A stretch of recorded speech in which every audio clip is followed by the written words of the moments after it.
So do you cheat a little on your taxes? Do you owe the federal government a little bit of money, but you're hoping they don't notice? Don't worry, America. You can always get a job in President Obama's cabinet. And that is our headline this Monday night, day 14 of the new Obama administration, tax embarrassment.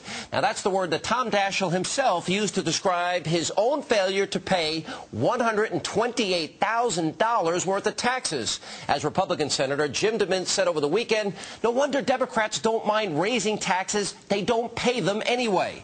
In the case of Treasury Secretary Tim Geithner, Democrats argued that his tax indiscretion should be overlooked because the struggling economy desperately needed him. But how do they explain Daschle's behavior? The tax liabilities come from Daschle's use of a private car service between 2005 and 2007, which was provided to him by a longtime Democratic donor.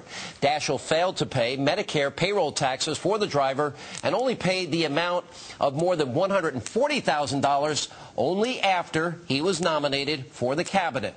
But it gets worse. In 1998, while Daschle was a member of the U.S. Senate, he said the following on the floor during the debate over the Internal Revenue Service Restructuring and Reform Act. Quote, "We make no mistakes about it. Tax cheaters cheat us all, and the IRS should enforce the laws to the letter."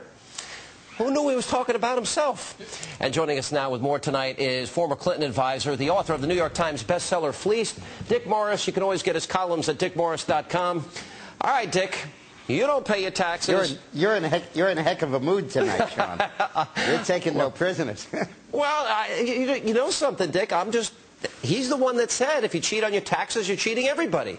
Right. Why will the Democrats ultimately... I love what Bob Schaefer said. Let me put it another way. He said he's going to get in because he's a member of the good old boy club. He's right, isn't he? I'm not so sure he'll get in. He probably will, but you don't know what's going to come out. Whenever I had a client that had a problem, I would always tell him, look at the range of your problems and then talk about the least serious one. So the most serious one nobody covers. In this case, Daschle says, I had a car and a driver and I was used to having it as a senator and I never even thought that I'd have to declare it as income, and then I said, oh my goodness, maybe I do. And that's a little bit believable. But what's not believable is that he worked for 12 months as a consultant making $83,000 a month. And he didn't report 1 month's income. And his accountant reminded him about it, and he still didn't report the 1 month's income. And that $83,000 of income is not included in your $140,000 figure. That's the one that really gets me. Yeah, well, I think between that and Geithner and a whole series of other ethical issues, including the Clintons and their conflicts of interest, they've got big problems. Let me ask you this problem. There's a new Democracy Corps poll out, Dick, and I know how you love polls out there, but this one suggests that Obama's approval rating, believe it or not, has now gone to 55%. And Mark McKinnon, who you know, is quoted as saying, the stimulus bill, or I actually have a new name for it, the European Socialist Act of 2009, or the End of Capitalism as We Know It Act of 2009, but yeah. He said that this bill is like a rotting corpse, and every day it sits out there in the sunlight, it starts to stink more.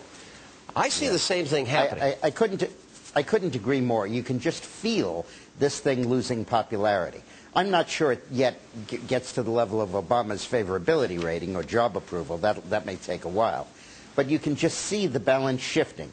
Rasmussen, for example, reported it went from 49% popularity down to 42% at the end of last week. We'll see what it is this week. People are understanding that this is a Christmas tree, a grab bag of stimulus. Just like they came to the same conclusion, Sean, when Bill Clinton tried the same thing for a pokey $35 billion back in 1993. And when it came out, it was midnight basketball and swimming pools and all kinds of stuff. People began to turn against it. And I think that's what's happening now. Well, it raises, actually, the president said that if he doesn't fix the economy in 3 years, that he recognizes he'll be a one-term president. Now, I guess the question that arises here, what should the Republicans now in the Senate do? If it's going to be... Well, go ahead. I think they should vote against this.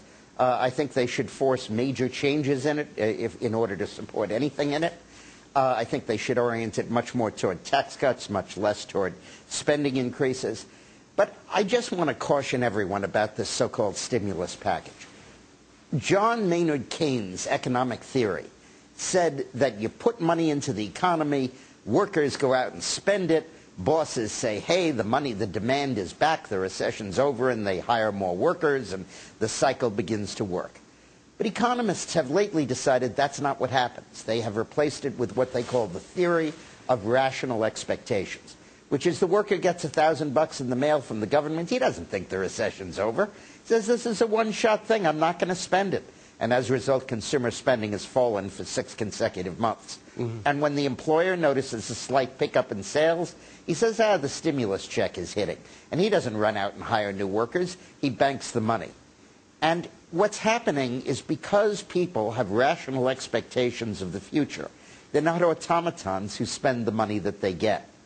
And my feeling is that the stimulating effect of this is going to be relatively minor. But what's going to be huge is all that money goes into hiding. The worker pays down his bills, the businessman invests it in T-bills, and then when confidence ticks up again, 2 years later, 2.5 years later, the money supply is bloated. And all of this money that was hidden comes out, and you get 20, 30% inflation. And that, I think, is going to be Obama's third and fourth year.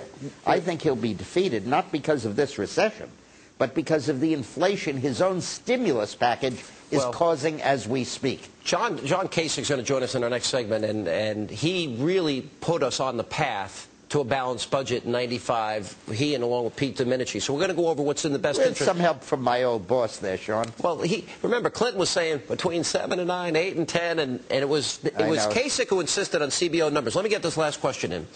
He puts 2 tax cheats in office.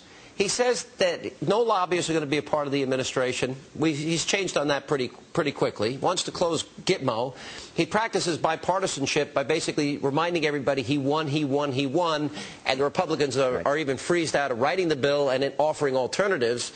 So I'm wondering, what is the net effect on Barack Obama? He's only been in office 14 days, Dick. And well, there is a sense that people tend to have that, you know, the children are running the White House, and sometimes when the Republicans win, they say, oh, the adults took over. And Bill Clinton used to refer to the children that got me elected, Stephanopoulos and Emanuel. And I think that to a great extent, you're going to first see, as a lead indicator, people turning against the stimulus package. Then you might see Daschle go down. It depends on how those hearings go and what else is going on. Right. And then I think several months from now, you'll begin to see Obama's ratings fall. But the big thing, Sean, is this crisis isn't going away. It's going to get worse over the next year, probably over the next 2 years. And Obama's front-loading all of this action, all of this legislation, all of this urgency. In about 6 months, it's going to be a laughingstock. Dick, it's the end of capitalism as we know it, Bill of 2009, and European Socialism Bill of 2009. We're going to watch it. We'll bring you back, Dick. Thanks for being with us. Appreciate it. Thank you.